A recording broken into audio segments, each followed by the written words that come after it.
com o reinado de Dom Afonso III, termina um ciclo a que se pode chamar a monarquia românica e começa um novo ciclo, a monarquia gótica. É mais ou menos por essa altura que Lisboa começa a ser a capital do Reino de Portugal. O Rio Tejo é muito frequentado por mercadores. El Rei vive aqui neste castelo, um castelo que já vinha do tempo dos mouros, embora por vezes ande pelo país. Os altos tribunais têm a sua sede em Lisboa. Não é possível estabelecer uma data certa do momento em que Lisboa funciona como capital do reino, mas a data de 1255 deve andar muito perto da verdade.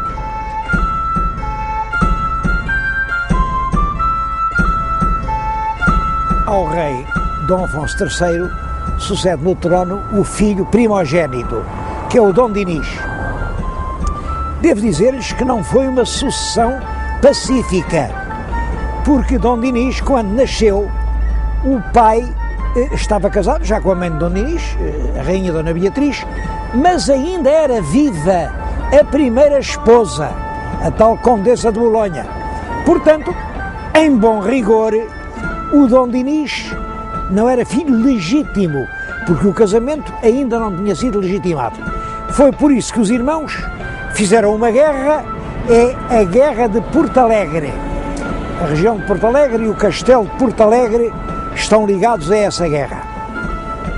Eu estou a falar-lhes de reis, mas devo dizer que os nomes mais altos da história portuguesa nem sempre são os dos reis, nem sempre são os dos vencedores ou dos perdedores das guerras. Não.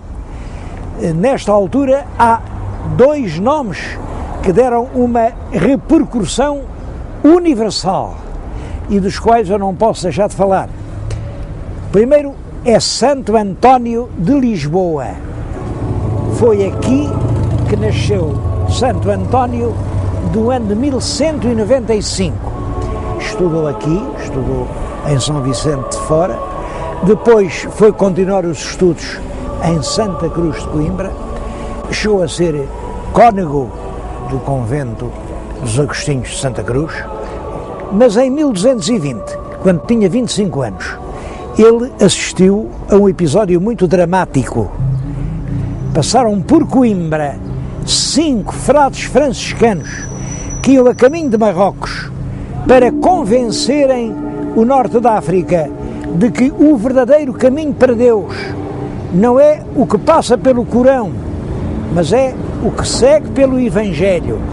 É claro que, naturalmente, estes pregadores foram mortos e os cadáveres regressaram por Portugal à Europa e voltaram a estar em Coimbra.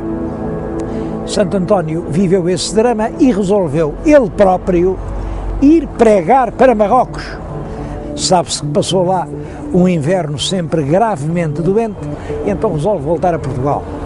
Mas por razões que nunca foram explicadas, o navio não o trouxe para Lisboa. Houve uma tempestade e diz que o navio foi parar antes à Ilha Sicília.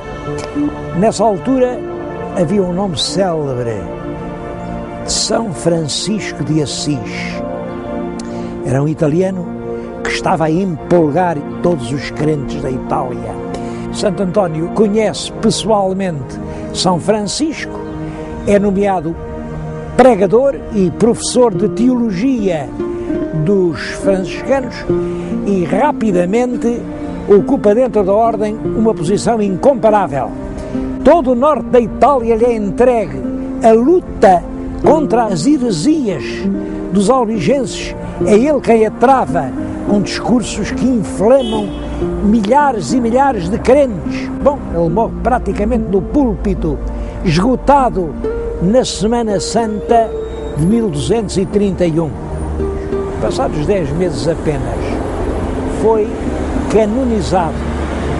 E em Itália, ainda hoje, quando se diz o santo é o Santo António. Em Itália, a Basílica de Pádua e toda a cidade de Pádua lhe está consagrada. É uma das figuras portuguesas que ainda hoje têm uma maior projeção em todo o mundo.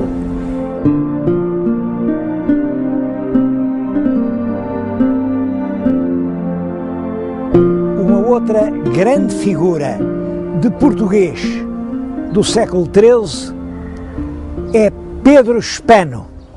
Pedro Spano nasceu também em Lisboa, não sabemos ao certo onde, mas Lisboa era pequena e, portanto, não seria aqui muito longe das muralhas da Catedral.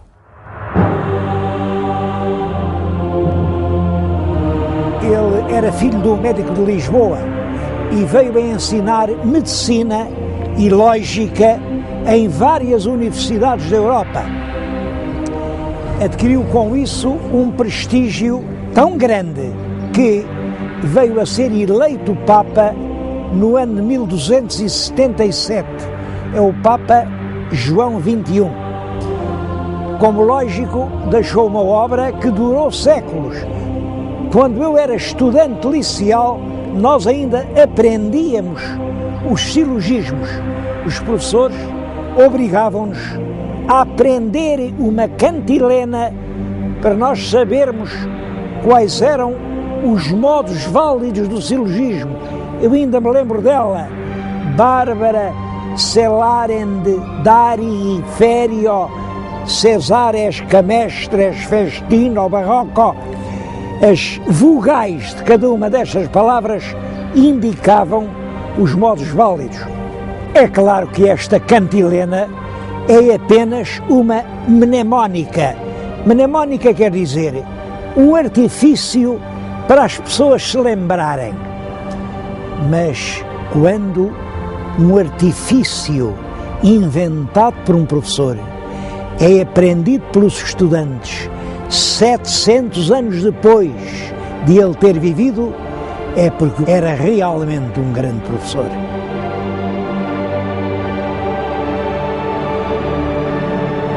Na época do rei Dom Dinis, continuou o grande crescimento económico que vinha do reinado anterior.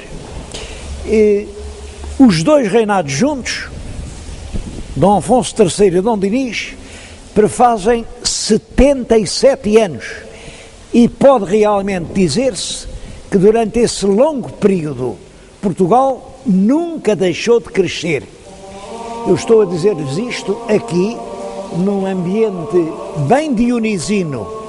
É um claustro mandado fazer pelo rei Dom Dinis no mosteiro de Alcobaça e que dá perfeitamente na sua grandeza, na sua solidez, uma imagem dessa época. O comércio desenvolveu-se muito. Em 1293, o rei confirmou a Bolsa Marítima. A Bolsa Marítima era uma organização dos mercadores portugueses que faziam um depósito de uma parte dos seus lucros para cobrir os prejuízos das viagens. Há muitos outros sinais de progresso. A língua portuguesa, o nosso idioma, é declarado idioma oficial e é essa língua que se passa a usar nos documentos públicos, em vez do latim. Em 1288, o rei Dom Dinis conseguiu do Papa autorização para que funcionasse em Portugal o primeiro estudo geral. Como sabem, é a origem da nossa universidade. As fronteiras terrestres foram delimitadas pelo Tratado de Alcanices. A partir daí, o Portugal continental teve praticamente a mesma configuração e nós somos uma das nações do mundo com mais antigas fronteiras. Um outro ato importante desta época é a criação da Ordem de Cristo, porque o Papa tinha extinguido os templários e tentava confiscar os seus bens. O rei Dinis tinha acabado a guerra com os mouros em terra, com a conquista do Algarve, Mas essa guerra prosseguia no mar e quem estava especialmente incumbido da guerra contra os mouros eram os templários e agora os cavaleiros da Ordem de Cristo. E é por isso que os navios dos descobrimentos ainda trazem nas velas a cruz da Ordem de Cristo.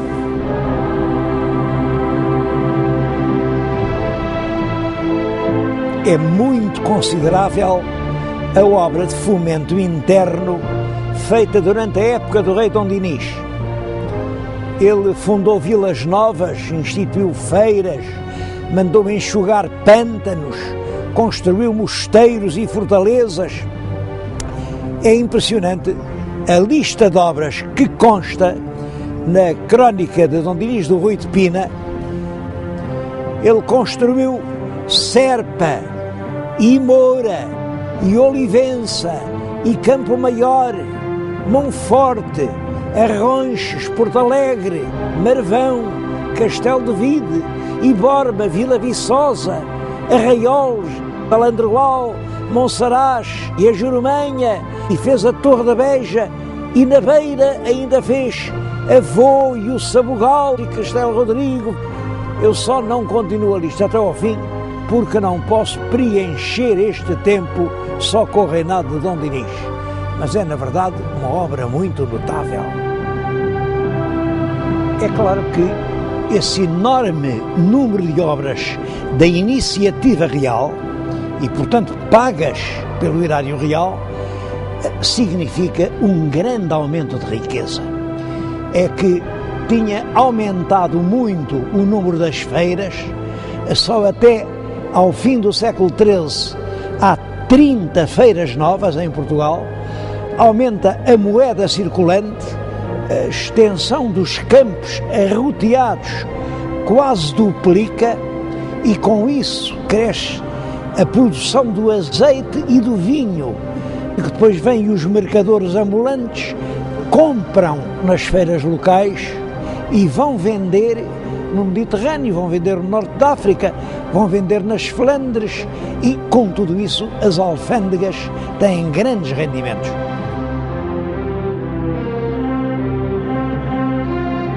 O rei de Portugal casou com uma filha do rei do Aragão, a princesa Isabel. Vem a ser a famosa Rainha Santa. Esse casamento fez-se primeiro por procuração em Barcelona e depois realizou-se com uma grande solenidade na vila portuguesa de Trancoso. Penso que esse casamento é um facto importante na história portuguesa. Importante tanto pela personalidade da Rainha Santa, que se vai revelar uma grande defensora da paz, tanto no plano interno, porque o país estava dividido em frações que se degladiavam de morte, como no plano internacional, em que ela procura que Portugal tenha uma posição de árbitro, de medianeiro entre as várias nações hispânicas. A rainha, em virtude dessa sua ação, foi rodeada, ainda em vida, por uma espécie de auréola de santidade. O povo atribuía-lhes milagres e ela veio realmente a ser beatificada, ainda no Renascimento, pelo Papa Leão X e depois canonizada, mas isso já no século XVII, pelo Papa Urbano XVIII. Este é o mosteiro de Santa Clara a Velha. A rainha, já nos últimos anos de vida, é por volta de 1330, ela morreu em 36, manda fazer um sepulcro lindíssimo e a ideia dela era ficar aqui, nesta igreja de Santa Clara, que ela própria mandou construir. Isso não foi possível porque, passados cerca de 15 anos sobre a construção, dá-se a primeira inundação do rio Mondego, as águas invadem a igreja, começaram a tentar fugir ao ritmo das águas, a fazer planos mais altos, um coro alto para pôr o túmulo, mas o túmulo nunca pôde ir para o lugar onde a rainha sonhou que ele havia de ficar. Acabaram por colocá-lo também aqui em Coimbra e está no Coro Alto de Santa Clara Nova.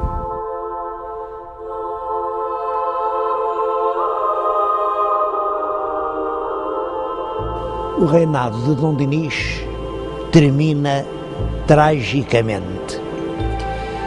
O rei Dom Dinis, da esposa, tinha um único filho, o Dom Afonso, que era, portanto, o futuro rei de Portugal.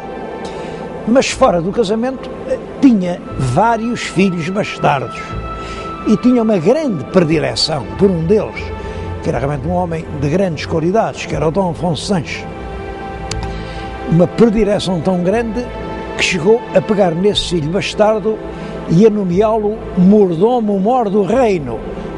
O herdeiro do trono, infante Dom Afonso, que é o futuro rei Dom Afonso IV, chegou a acusar o pai de o querer substituir no trono pelo irmão, pelo Dom Afonso Sanches, e revoltou-se abertamente. Bom, isto é a explicação que se costuma dar. Os documentos que se conhecem revelam que, em parte, esta intriga é verdadeira e que este foi o motivo direto da revolta. Mas é claro que por detrás da Guerra Civil havia contradições muito mais profundas. A acusação que o infante revoltado fazia ao rei seu pai era a de que ele não governava com justiça. Essa expressão governar com justiça tem na época muitas vezes o sentido de manter o equilíbrio entre grandes e pequenos. Na realidade, é certo que a partir do início do século XIV, ano de 1300, o rei Dom Dinis deixa de convocar as cortes, dá realmente proeminência aos grandes nobres, faz grandes doações e alguma razão tinha realmente o infante e as forças que o apoiavam para se revoltar. A guerra, com pequenos intervalos, durou desde 1320 a 1324. O rei teve que expulsar do país Dom Afonso Sanches, teve que afastar os ministros mais odiados pelo povo. Penso que o sentido dessa tão mal conhecida guerra civil só pode ser o seguinte: o grande progresso económico tinha feito crescer a nação plebeia, mas tinha ao mesmo tempo arruinado a nação fidalga. Por isso, na véspera do último combate em Santarém, foram contar as lanças. Do lado do rei só havia 40 lanças. Do lado do povo havia 320 lanças. O povo tinha vencido mais uma vez.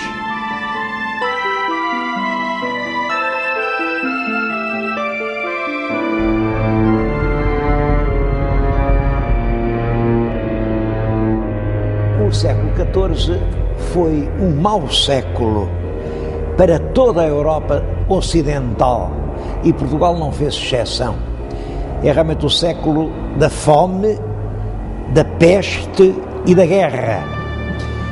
Os progressos do século XIII tinham aumentado muito a população. As cruzadas tinham feito surgir grandes cidades, a riqueza circulava por toda a parte, mas a população aumentou muito e começam a surgir grandes fomes. E em 1348 alastra por toda a Europa Ocidental uma epidemia terrível, a peste negra. A peste negra matou, em certas regiões, cerca de 1/3 da população e teve efeitos sociais muito importantes, porque os trabalhadores que aceitavam trabalhar nos campos já não eram muitos, agora com a peste negra são ainda menos, e eles deixam de querer servir pelos regimes antigos, que era o trabalho a bem fazer, quer dizer, trabalhava-se o ano inteiro em troca do bem que o amo lhes quisesse fazer. Isso significa trabalhar em troca da subsistência. Agora o trabalhador já exige que lhe deem dinheiro pelo seu dia de trabalho. Chama-se a isso um ganha-dinheiro. Era uma palavra odiosa, o ganha-dinheiro. Corresponde, é claro, ao proletário de hoje. E eram pessoas que, se não lhes pagassem, não trabalhavam. Isto hoje pode parecer-nos estranho, porque é a regra absoluta, mas na Idade Média não era assim. No século XIII e daí para trás, as pessoas trabalhavam sem qualquer salário, apenas em troca do pão que comiam. Além da peste, a guerra. É um século ensanguentado por grandes revoltas dos camponeses contra os seus senhores, pelos saques dos castelos e das abadias, pela guerra dos flamengos contra os franceses, pela guerra dos turcos contra os cristãos e pela guerra dos 100 anos entre a França e a Inglaterra, uma guerra que começa em 1337 e que vai durar 100 anos. É claro que Portugal não escapa a essa enorme crise.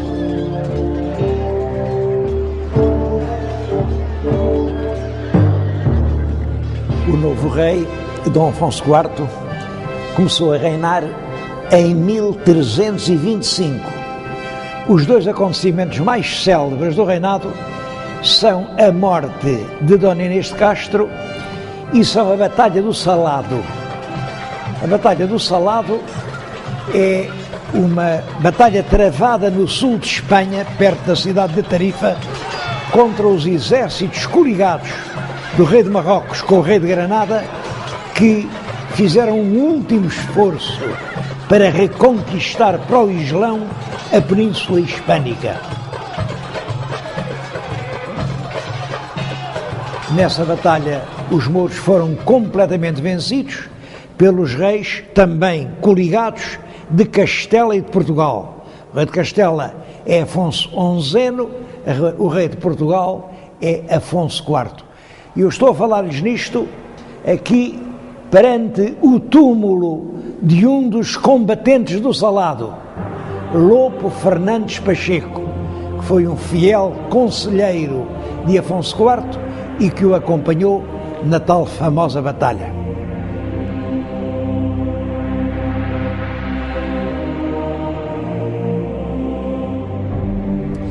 A morte de Inês de Castro deu-se no ano de 1355.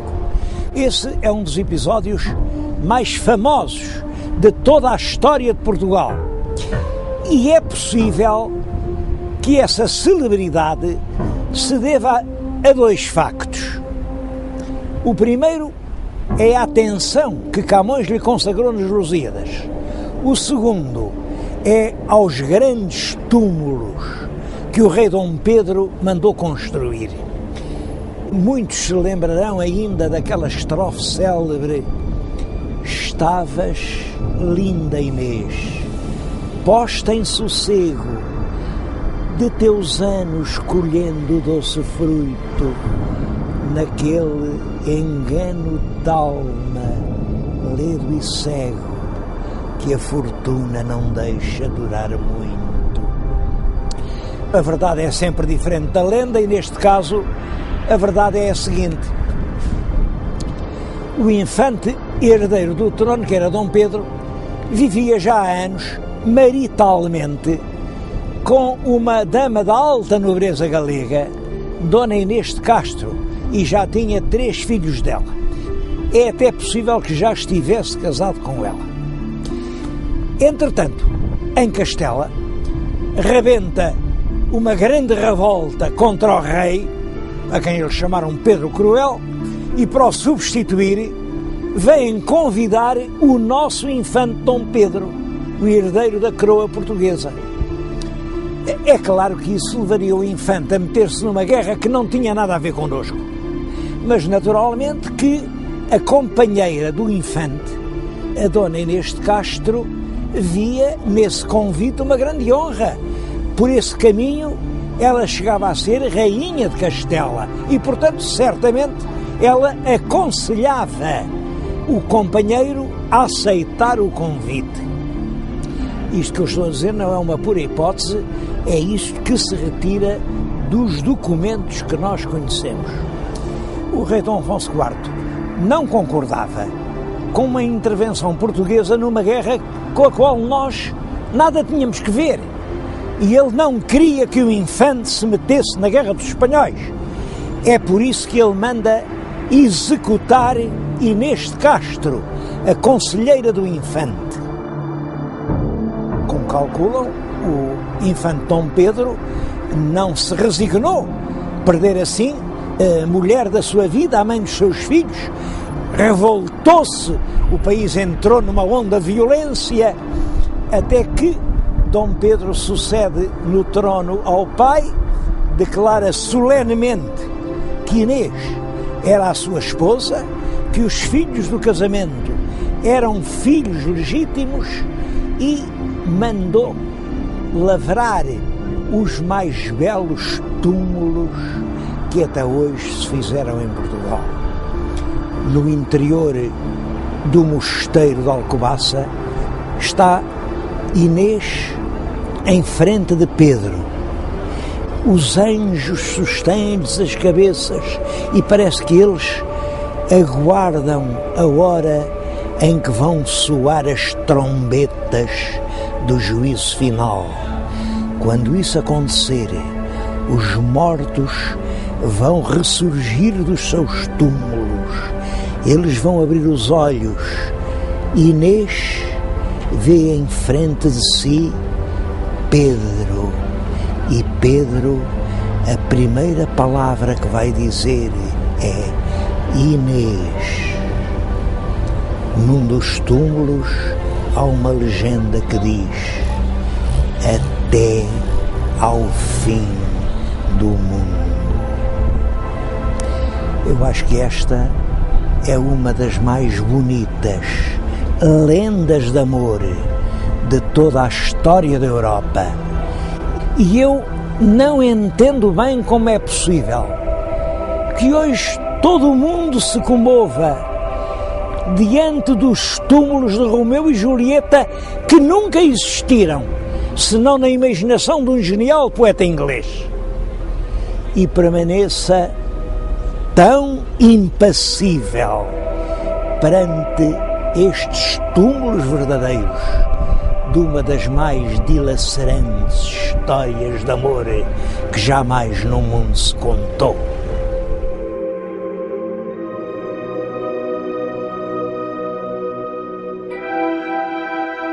A Dom Pedro sucedeu o filho, Dom Fernando, que ocupou o trono português desde 1367 a 1383. Portanto, durante 16 anos. Foi um curto e triste reinado. Foi a propósito deste rei que Camões escreveu nos Lusíadas: o fraco rei faz fraca a forte gente. O país estava profundamente dividido entre grandes e pequenos, como sempre, entre partidários da Aliança Inglesa e partidários da Aliança Francesa, e todavia era preciso escolher entre os fidalgos, os mercadores, os mosteirais, e o rei não tinha nem a força, nem o carisma indispensável para conseguir agrupar e dominar essas contradições. Além disso, ele praticou 3 grandes erros que agravaram muito a atmosfera política do seu tempo. O primeiro erro foi envolver-se em 3 guerras com Castela. 3 guerras perdidas e nas quais ele se portou sem valentia, sem inteligência. O segundo erro foi o casamento com Dona Leonor Teles de Menezes. É que acontece isto: o rei já por 2 vezes tinha contratado os seus casamentos. Da primeira vez com uma Dona Leonor que era filha do rei de Castela. Da segunda com outra Dona Leonor, uma Dona Leonor que era filha do rei do Aragão. O casamento custou um dote elevadíssimo e o dinheiro foi para lá. Mas, entretanto, o rei conheceu uma terceira Dona Leonor, que era uma grande fidalga portuguesa, mas que já estava casada com um fidalgo da Beira, João Lourenço da Cunha. O rei conheceu-a, apaixonou-se e resolveu casar com ela. O povo não concordava com esse casamento, porque achava que o rei casar com uma mulher já casada não era muito digno. Eu acho que por detrás desse pretexto havia uma razão mais forte. É que desde sempre existia em Portugal uma forte pressão entre as classes populares e a alta nobreza. E Dona Leonor Teles de Menezes pertencia realmente à alta nobreza. E o conflito que se desenvolve a pretexto do casamento revela toda a força dramática desse conflito a que o Fernão Lopes chamou o grande desvairo entre el rei e o povo. É que quando em Lisboa constou que o rei se ia casar, estalou uma revolta e 4.000 mesteirais, mesteiral quer dizer homem de mistério, não é um agricultor, é um homem de ofício popular. 4.000 mesteirais armados, cada um com o que tinha, juntam-se em protesto diante do Paço Real.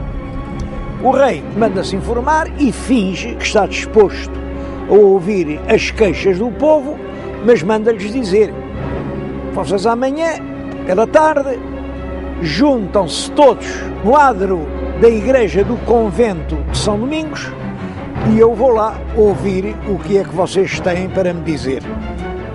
À hora marcada, o adro de São Domingos era um mar de gente. Todos queriam ouvir como é que o rei explicava aquela situação. A tarde já estava a chegar ao fim quando se soube a odiada notícia. O rei tinha enganado o povo. Ao raiar da madrugada, saíra por uma porta escondida do Paço Real e, com Leonor Teles, ia já longe de Lisboa, a caminho do norte do país. O alfaiate Fernão Vasques, que era quem tinha sido encarregado de expor as razões populares, não pôde fazer o seu discurso. Vieram soldados reais, prenderam-no e cortaram-lhe a cabeça à machadada. Mas não foi só Fernão Vasques. Os documentos falam-nos em cabecilhas do motim, que por essa razão foram justiçados.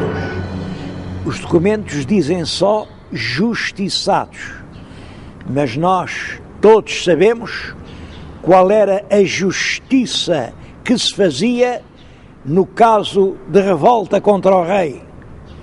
Era a ponta da corda da forca para os plebeus ou o gume da machada para os fidalgos. Mas eu referi-me a 3 erros. Penso que o terceiro erro foi a publicação da Lei das Sesmarias. Não é conhecida a data exata, mas segundo a indicação de Fernão Lopes, é de cerca de 1375. A nossa historiografia tradicional e romântica viu nessa lei uma providência de proteção e de ajuda à agricultura. Realmente não é isso que a lei diz. Refere-se concretamente às terras que são para dar pão e que proíbe que sejam utilizadas para qualquer outra produção. Eu estudei algumas centenas de contratos de exploração rural e repete-se constantemente esta expressão: o lavrador tem de dar ao Senhor ou 1/3 do pão que Deus der, ou 1/4 do pão que Deus der, ou 1/5 do pão que Deus der. Há hoje expressões, por exemplo, no Algarve, a quarteira, eram terras onde se pagava ao quarto. Até suspeito que a palavra 1/5 eram terras onde se pagava o quinto. Mas sempre do pão que Deus desse. Naturalmente, se o lavrador não semeasse o trigo, mas pusesse o bacelo da vinha ou as empas da oliveira, Deus não dava pão nenhum. E do vinho e do azeite o lavrador nada tinha que pagar. É, portanto, para corrigir essa situação, em benefício da nobreza, mas em prejuízo dos lavradores, que o rei Dom Fernando publica a lei das sesmarias. Mas reparem, se o lavrador pratica uma lavoura que dá altos lucros, como o vinho e o azeite, pode pagar altos salários. Se, pelo contrário, pratica uma agricultura pobre, como era a do trigo, só pode pagar pequenos salários.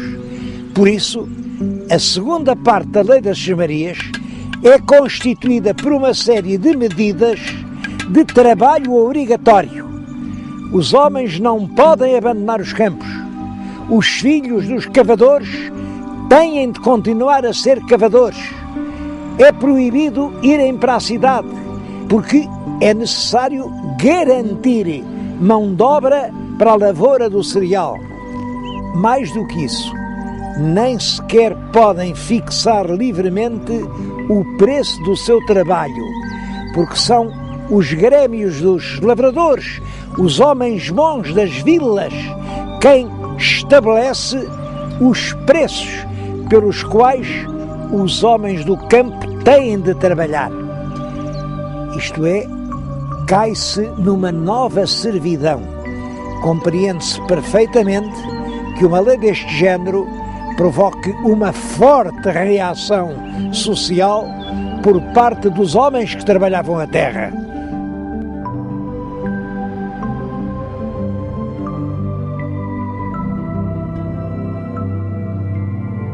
Dom Fernando morreu, parece que minado pela tuberculose, nos primeiros dias de outubro do ano de 1383.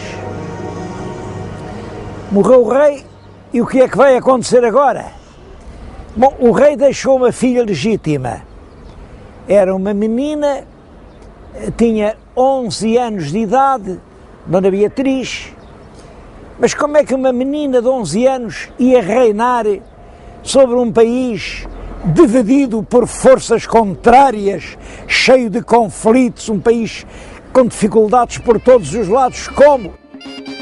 É claro que o pai e a mãe pensaram nisso e resolveram ajudar a filha de uma forma que lhes parecia segura, que era casá-la com um homem que fizesse respeitar os seus direitos de rainha inteiramente.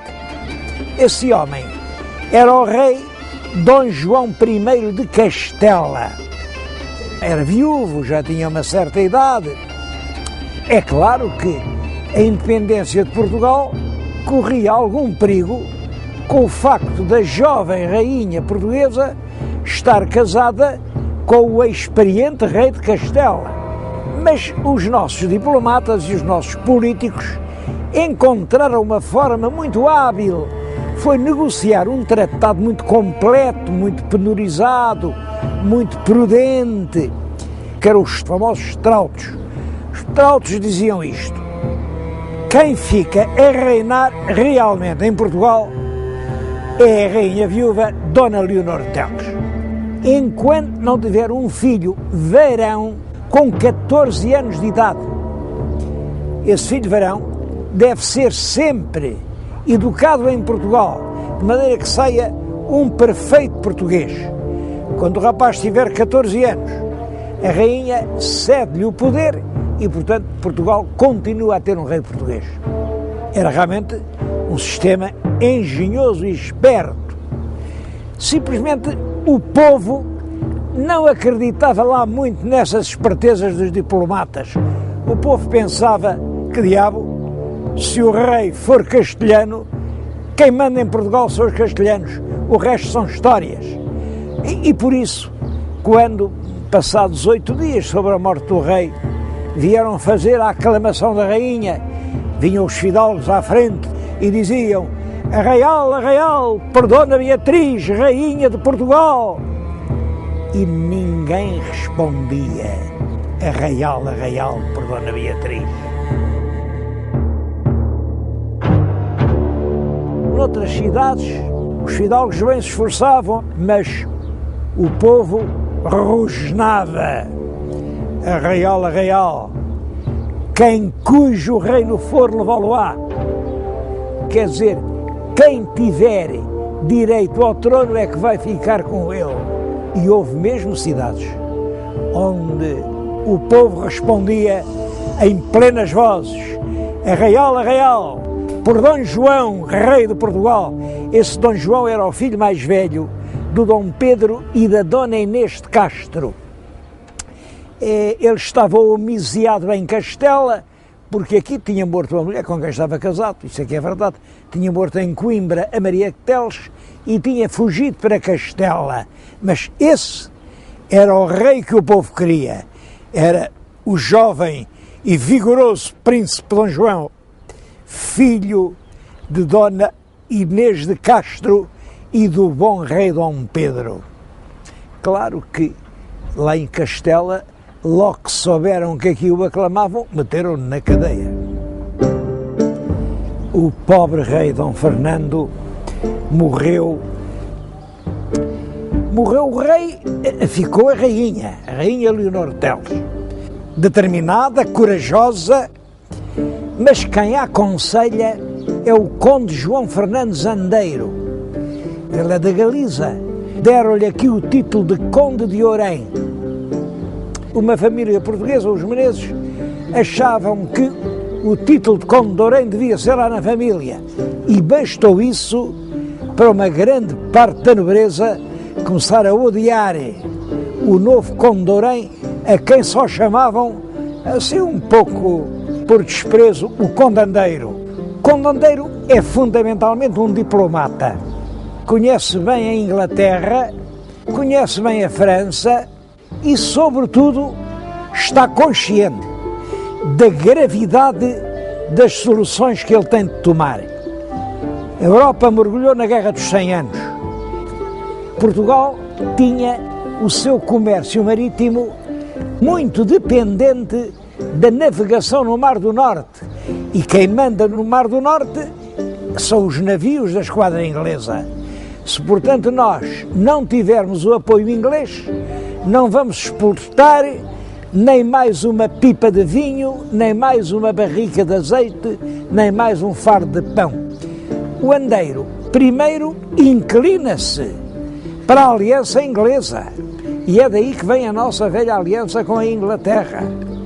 Mas a verdade é que isso provoca invasões espanholas e os ingleses não nos vêm ajudar.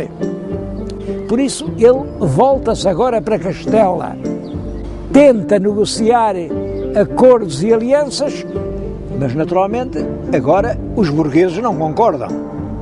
Estar do lado da França é estar contra a Inglaterra, e estar contra a Inglaterra é estar contra o bom negócio. Era, portanto, preciso mudar de projeto político. Mas para mudar de projeto político tinham de sacrificar o conde João Fernandes Andeiro. Devo dizer que a crónica de Fernão Lopes conta as coisas de uma forma diferente. O que diz é que a rainha Leonor Teles era amante do conde João Fernandes Andeiro e que, portanto, os burgueses de Lisboa, muito indignados com aquele adultério, que coisa horrorosa, então uma rainha viúva há tão pouco tempo, metida lá com o Andeiro, e que resolveram matar o Andeiro. De facto, há sempre uma pequena intriga por detrás de um grande interesse. E não há dúvida que aqui o que está em jogo é a política fundamental do país perante a Guerra dos 100 Anos. À frente dessa conspiração para mudar os rumos da política nacional está Álvaro Paes, um armador de navios, um capitalista de Lisboa, mas estão também os dois grandes chefes da nobreza portuguesa. Está o Conde Barcelos, que é realmente o chefe do poderoso clã dos Menezes, a que pertence a rainha, e está o Conde de Arraiolos, chefe do forte clã dos Castros. Eram as duas mais importantes famílias portuguesas. Pode-se dizer que nobreza e burguesia chegaram a acordo no sentido de uma mudança política. É claro que havia uma dificuldade. Como é que eles iam matar o Conde Andeiro? O Conde Andeiro vivia no Paço. O Paço é fundamentalmente ainda este centro de estudos judiciários, embora já muito desfigurado. Chamava-se naquela altura o Paço de Apar de São Martinho. Ora, como é que se vai entrar num palácio que tem a sua guarda? Eles engenharam um plano muito hábil. Momentos antes do mestre Davis, que era a pessoa escolhida para matar o conde, entrar no palácio, punham escudeiros a correr aqui, estas ruas de Alfama, a correr e a clamar: acudam ao paço que mata o mestre, que é filho de El Rei Dom Pedro, e toda a gente corre ao paço. O Paço de Limoeiro é rodeado de uma enorme multidão, obrigou os sinos de todas as igrejas a tocarem a rabate, até que, é claro, sentindo a multidão cá fora a ulular, o mestre sentiu-se seguro, lá matou o conde João Fernandes Andeiro e assomou uma daquelas janelas e disse: aquietai-vos, amigos, vivo e são sou, graças a Deus. Saiu do palácio, a multidão seguia como quem segue o Messias. Alguns diziam entre si: tomemos este homem e façamo-lo rei. É claro que isso era difícil, porque havia irmãos do mestre Davis que tinham mais direitos do que ele, que eram os filhos de Inês de Castro. Mas esses filhos estavam em Castela, tinham sido presos. O rei de Castela, logo que soube, morreu Dom Fernando, prendeu os infantes portugueses que podiam ser sérios pretendentes ao trono, portanto eles estavam presos e aqui o povo, o mais que pôde, foi eleger o mestre defensor e regedor do reino. Bom, estas palavras, defensor, encarregado da defesa contra Castela, e regedor, encarregado de o reger. Reger, claro, enquanto não vinha o rei que tinha sido escolhido, que era o filho de Dom Pedro e Dona Inês de Castro, infante Dom João. Naturalmente, isto é uma revolução em Lisboa, uma revolução completa, e o rei de Castela invade Portugal, vem pôr cerco a Lisboa, o cerco dura meses, a cidade passa terríveis provações, mas não há dúvida de que o mestre Davis portou-se com valentia e, a certa altura, começa a cair uma peste mortal. E o rei de Castela, antes que a peste lhe acabasse com o exército, ou até que a peste atingisse a rainha com quem estava casado, a rainha portuguesa, resolveu ir outra vez para a Espanha para refazer as suas forças. O mestre Davis não perdeu tempo. Mandou reunir cortes em Coimbra. Em Coimbra havia um palácio real, o Paço Real da Alcáçova. Este aspecto que atualmente se vê é quase todo do tempo do Marquês de Pombal. Mas o conjunto fundamental do edifício é ainda o Palácio Real da cidade, onde o mestre Davis mandou reunir as cortes de 1385. E o que ele pôs aí foi este problema. O trono está vago. Quem deve ser rei de Portugal? Apresentou um advogado muito inteligente, muito hábil, que era o João das Regras. E o João das Regras disse, bom, a rainha Dona Beatriz não, porque está casada com o rei de Castela, é um perigo. Os filhos de Dom Pedro e da rainha Inês de Castro também não, porque o Dom Pedro, afinal, não casou com a Inês de Castro, portanto eles são filhos bastardos. Se ninguém tem direito ao trono, vamos escolher o homem com mais qualidades, que é Dom João Mestre de Avis. E assim foi. O Mestre de Avis foi eleito rei de Portugal. E começa assim uma nova dinastia, que é a dinastia de Avis. Entretanto, o rei de Castela volta a invadir Portugal, agora com grandes forças, mas os portugueses vão-se postar no lugar estratégico, escolhido com muita habilidade pelo condestável, isto é, o chefe do exército, Dom Nuno Álvares Pereira, um dos poucos fidalgos que estavam do lado de Dom João I. E no dia 14 de agosto de 1385 deu-se a Batalha de Aljubarrota. Essa batalha representou o triunfo completo das forças portuguesas e marcou praticamente o triunfo da independência de Portugal, porque a guerra continuou nas primaveras de cada ano, em campanhas jamais mortiças. É em 1411 que se faz a paz definitiva entre os reis de Portugal e de Castela e que Castela reconhece a Portugal o direito de ter um rei português.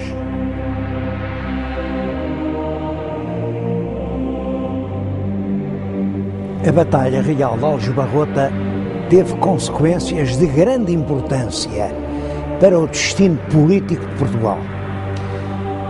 Por um lado, resolveu o problema dinástico a favor da independência portuguesa. Por outro lado, colocou no trono uma nova dinastia, a dinastia de Avis. Mas, sobretudo, essa dinastia vem a imprimir um novo rumo à governação portuguesa.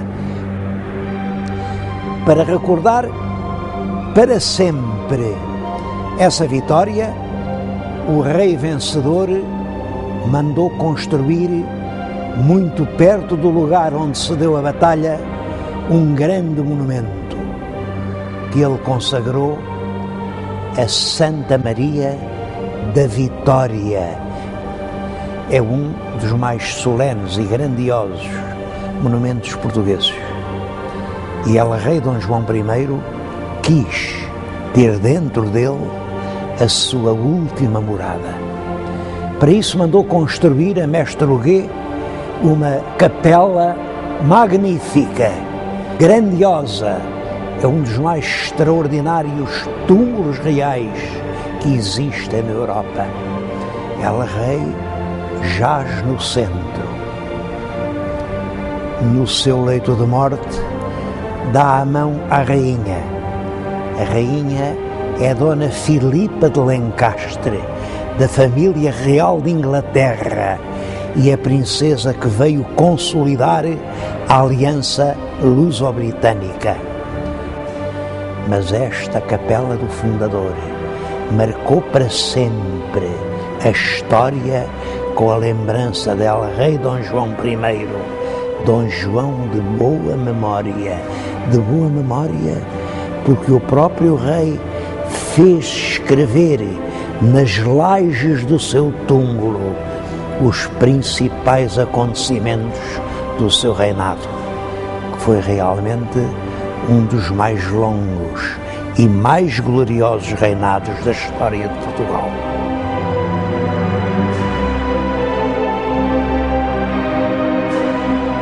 Os factos mais importantes desse quase meio século são, primeiro, o casamento do rei com uma sobrinha do rei de Inglaterra, Dona Filipa de Lencastre.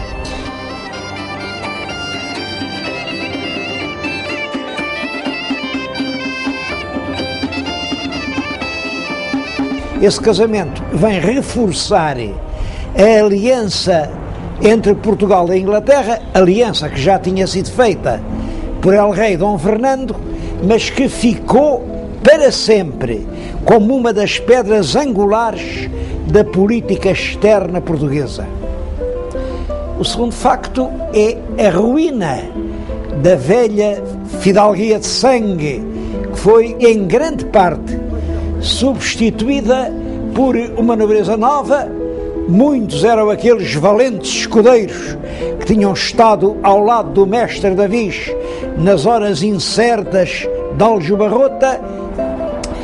Há mesmo o aparecimento de algumas grandes casas nobres. O caso mais importante é a fundação da Casa de Bragança. A Casa de Bragança tem esta história. No tempo do mestre Davis havia em Portugal 3 condados: o Conde de Barcelos, o Conde de Orém e no sul o Conde de Arraiolos. Ora bem, o mestre Davis deu os 3 condados ao mesmo jovem fidalgo, o condestável Dom Nuno Álvares Pereira. Além disso, deu-lhe inúmeras outras coisas, de maneira que Nuno Álvares era o homem mais rico de Portugal e como tal, constituía um problema para a própria corte. O rei Dom João I, com habilidade, resolveu esse problema. O rei tinha um filho anterior ao casamento, Dom Afonso, e o Nuno Álvares tinha uma filha única. Ora bem, o rei casou esse filho bastardo com a filha única do condestável e, portanto, toda a imensa massa de bens de Nuno Álvares fica agora a fazer parte também da Casa de Bragança, quer dizer, pertence a um filho do mestre Davis. O último facto muito importante do reinado é o da conquista de Ceuta, que é em 1415.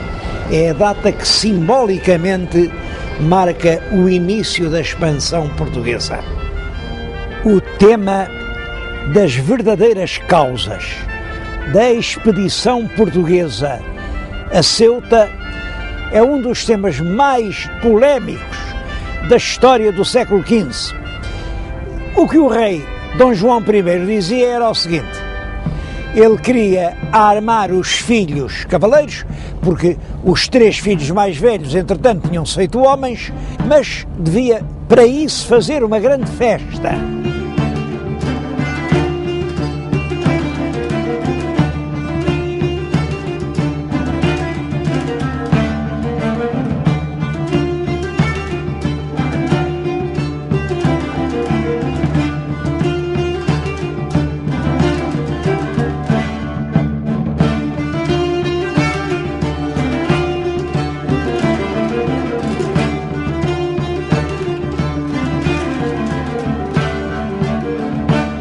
Ora bem, entenderam que melhor que uma festa, com torneios, com despesas, era uma verdadeira expedição militar.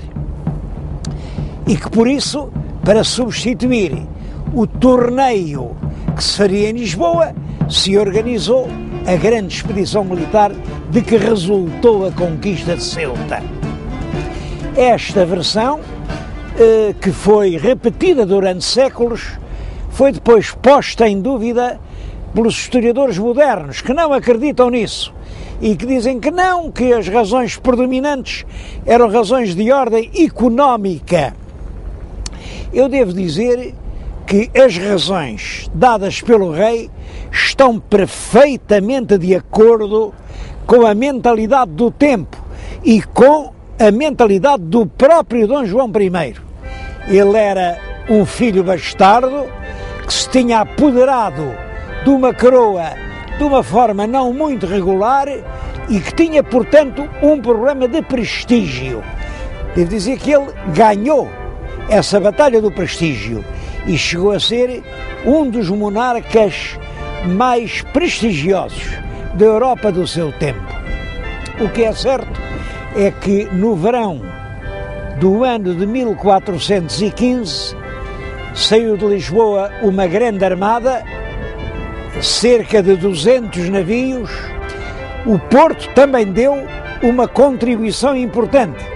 Armaram 70 navios de guerra e dessa contribuição ficou um vestígio que é em parte lenda e em parte verdade. Diz que foi dos restos do aprovisionamento de carnes da expedição de Ceuta que ficou aos portuenses o hábito de comer as tripas à moda do Porto. É uma semi-verdade, porque na realidade é certo que esse hábito vem do abastecimento dos navios. As vísceras não podem ser conservadas e, portanto, eram consumidas na alimentação comum. Só que o abastecimento dos navios não começou com Ceuta, tinha começado muito antes, quando as expedições das cruzadas tocavam no Porto, que era uma região particularmente rica de gado. Cerca de 20 mil combatentes caíram de surpresa sobre a cidade de Ceuta. Logo pouco depois da conquista da cidade, pôs-se um problema. A cidade devia ser conservada em poder dos portugueses ou devia ser destruída e abandonada. O rei Dom João I optou por conservá-la, contra a opinião de muita gente.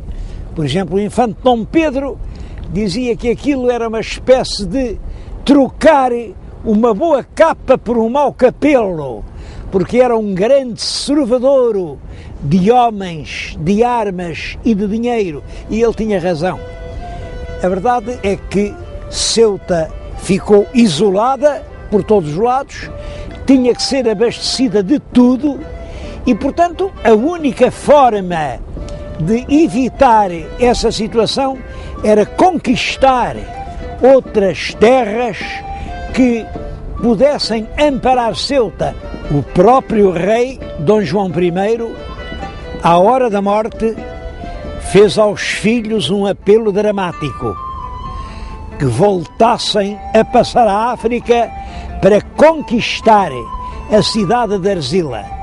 Como dizia o filho de Dom João I, Dom Duarte, disto foram as derradeiras palavras que nos bem pôde dizer. Quer dizer, El Rei morre com esse apelo na boca. Ora bem, a cidade de Ceuta manteve-se sob a bandeira portuguesa desde 1415 até 1640. Com a restauração da independência, os habitantes de Ceuta preferiram continuar ligados à coroa de Castela. Na realidade, não tinham outra solução, porque eram inteiramente abastecidos através da costa de Espanha.